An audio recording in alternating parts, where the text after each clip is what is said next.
Shalom Aleihim, Besem Yesua Hamasiah, salam sejahtera di dalam nama Tuhan Yesus Kristus. Bersama saya Pendeta Henry Tandianta BBS.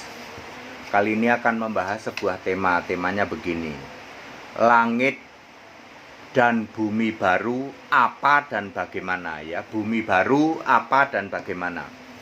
Saudara pernah dengar bumi baru? Ya, bumi baru satu-satunya hanya ada di Kristen, di agama lain nggak ada. Ya, bahkan mereka tidak tahu kalau akan ada bumi baru. Ya, mereka kebanyakan hanya tahu sampai kiamat, lenyap langit dan bumi ini lenyap, titik sampai situ. Tidak pernah ada yang tahu ada bumi baru. Nah, kita akan bahas tentang bumi baru ya. Saudara, bumi baru terjadi setelah kiamat tentu saja ya. Setelah rapture, setelah kerajaan 1000 tahun, setelah Gog dan Magog. Lalu kiamat atau lenyapnya langit dan bumi. Siapa yang menentukan kiamat? Bapak Pak, wah itu pengajaran Tritunggal itu. Ketinggalan kereta, tidak paham konteks waktu ayat Alkitab. Waktu Yesus masih jadi manusia, Markus 13 ayat 32, yang tahu nanti akhir zaman itu lenyapnya langit dan bumi cuman Bapak. Lah iya kan, Yesus masih jadi manusia. Wahyu 20 ayat 11, Yesus duduk di tahta putih, lalu dari hadapannya lenyap langit dan bumi. Jadi yang menentukan kiamat adalah Yesus Kristus. Sebab sekarang Yesus sudah mulai memerintah di surga. Wahyu 11 ayat 17 ya. Baik, kita akan belajar dan cari tahu apa itu langit dan bumi baru. Langit dan bumi baru ya benar-benar langit dan bumi baru ya. Satu, langit dan bumi baru itu ada di dalam Wahyu 21 ayat 1. Langit baru, bumi baru. Langit yang pertama dan bumi yang pertama telah berlalu. Laut pun tidak ada lagi. Linknya ke Yesaya 65 ayat 17. Aku itu Yesus, anak domba tentu saja, menciptakan langit yang baru dan bumi yang baru. Narasinya sama persis dengan Kejadian 1 ayat 1. Pada mulanya Allah menciptakan langit dan bumi. Ini Yesaya 65 ayat 17, Wahyu 21 ayat 1. Aku menciptakan langit baru dan bumi yang baru. Narasinya sih menciptakan langit baru, bumi baru. Tapi kenyataannya waktu dulu penciptaan langit dan bumi pun kenyataannya menciptakan tumbuhan juga, menciptakan burung-burung yang terbang di udara, binatang liar, ya toh, manusia pun diciptakan. Ya, bahkan binatang laut juga diciptakan ya. Tetapi nanti di dalam langit baru dan bumi yang baru, setelah bumi yang lama ini lenyap, kiamat ya toh, maka nanti tidak ada penciptaan binatang. Sebab Yesaya 65 ayat 25, ular hidup dari debu. Ular yang mana? Ular yang dulu dikutuk di Taman Eden. Ayat Alkitab sangat teliti. Yesaya 65 ayat 25 menulis ular hidup dari debu. Hari ini belum terjadi kenyataan itu ular hidup dari debu. Makanya nanti itulah menjadi kenyataan di bumi baru. Jadi tidak ada penciptaan binatang di bumi baru. Tapi kalau manusia, betul ada penciptaan manusia di bumi baru. Tumbuhan ada, burung-burung ada, binatang ternak ada, binatang laut tidak ada, kan lautannya api. Ya, ikan tidak ada ya. Tapi kalau air tawar mungkin ada ya. Ikan air tawar mungkin ada. Tapi kalau ikan laut itu air asin tidak ada ya. Clear? Itu langit baru, bumi baru. Nomor 2, Yerusalem baru diturunkan. Wahyu 21 ayat 2. Isinya ya kita-kita yang sudah rapture, yang sudah pengangkatan kebangkitan pertama ya. Isinya kita-kita yang sudah dibangkitkan di kebangkitan pertama. Perjamuan kawin anak domba 1 Tesalonika 4 ayat 16 dan 17. Lalu diturunkan ke bumi baru itu. kapasitasnya sekitar 40 miliar orang yang memakai tubuh kebangkitan. Ada dimensinya 2400 km panjang kali 2400 km lebar kali 2400 km tinggi. Kalau di Alkitab ditulis 12.000 stadia ya. Penghuninya ya kita-kita dalam tubuh kebangkitan yang roh. Ketiga, neraka diciptakan yaitu lautan api. Wahyu 20 ayat 15. Wahyu 20 ayat 10, Wahyu 21 ayat 8. Jadi di bumi baru nanti lautan itu bukan air, tapi api. Sekarang belum ada lautan api neraka, itu yang disebut neraka ya. Sekarang belum ada neraka ya. Keempat, penghakiman terakhir nih ada dua hal. Yang A, penghakiman terakhir domba kambing. Yang B, penghakiman terakhir semua manusia. Yang domba kambing Matius 25 ayat 31 sampai 46. Yang kambing itu dihakimi pakai kitabnya para Kristen kambing, yaitu Deuterokanonika, Yahweh, Calvinis. Lalu hasilnya 100% masuk ke neraka karena harus sesuai dengan Matius 25 ayat 41, kambing terkutuk masuk neraka. Yahweh ular beludak juga masuk neraka, Matius 23 ayat 33.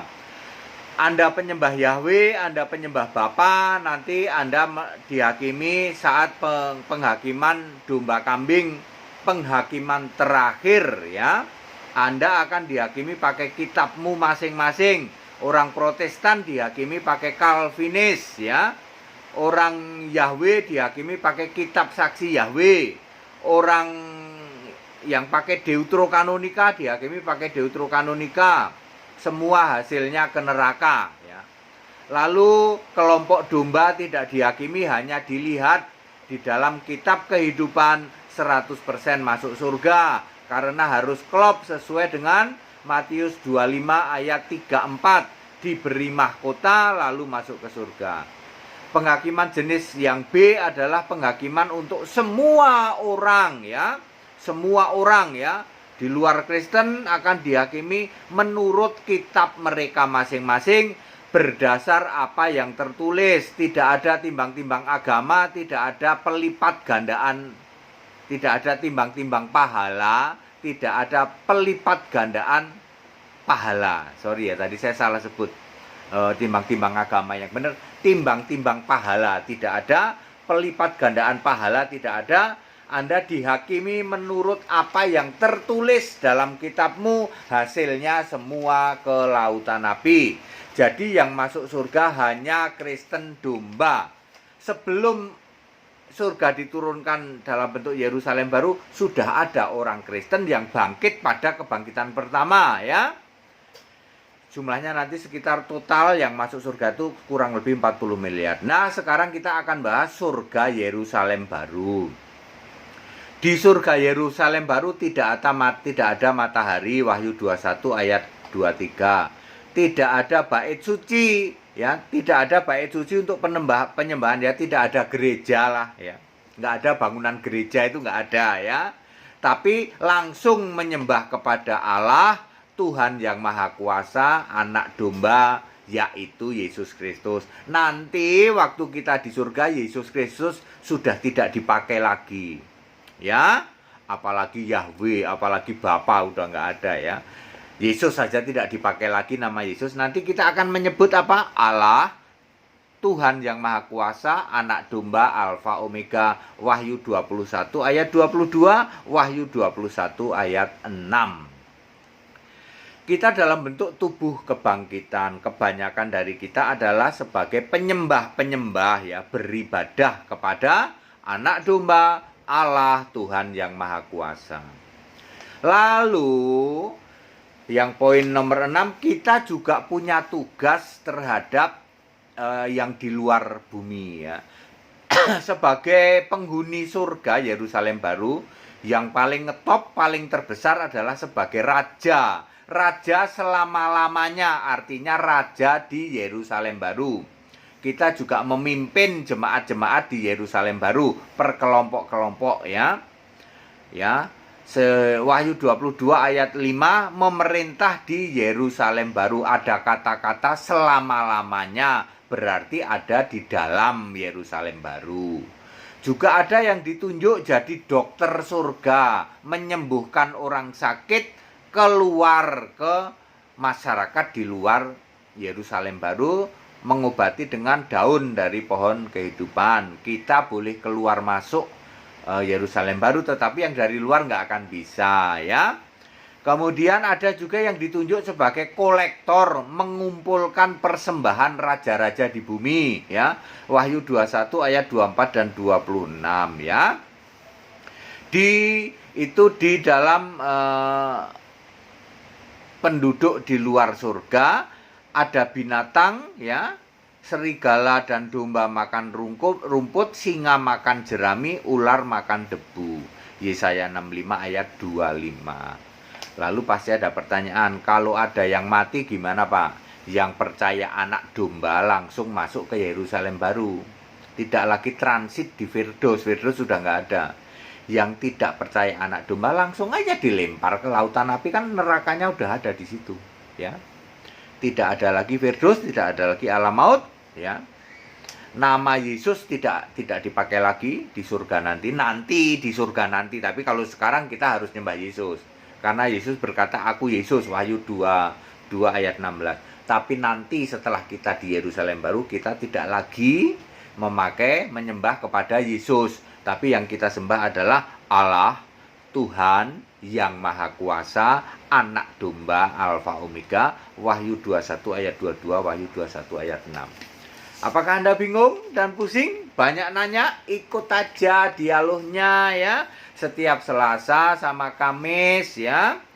Setiap Sabtu pertama dan Sabtu ketiga, ikut aja lewat Zoom. Anda kan pusing kayak gini nih.